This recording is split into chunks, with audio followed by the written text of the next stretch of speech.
dead of winter in the northern parts of the world, but things are really heating up down under.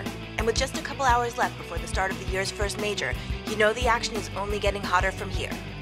Defending Australian Open champions Novak Djokovic and Victoria Azarenka headline the field in Melbourne, but the top seeds have some question marks over their heads. Nole has won 14 straight matches here, but a loss to Bernard Tomic during early Hopman Cup matches shows the world number one still has vulnerabilities. And Vika, coming off a year during which she played in 9 finals and won 6 titles, pulled out of her Brisbane semi with a pretty strange toe injury. Their issues might open the door for some other favorites, though. Andy Murray, coming off a title in Brisbane, will be eager to prove he's no one-slam wonder. And Maria Sharapova, who skipped that event with injury, could make her own push to reclaim the title she won in 2008. Meanwhile, former champions Roger Federer a stone's throw from climbing back to the number 1 spot again, and Serena Williams, with an intimidating 35-1 record since the French Open, will be primed to reclaim the trophies they both last won 3 years ago.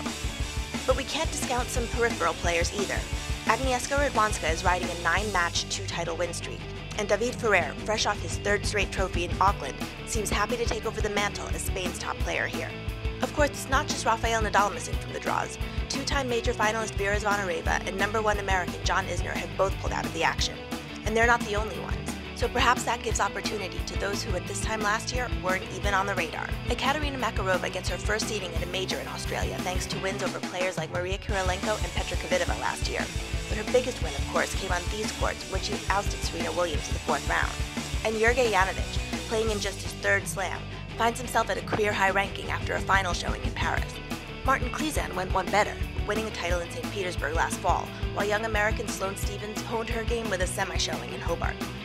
And while they and some other players are seeded for the first time in Melbourne, others will get a chance to climb back up the rankings.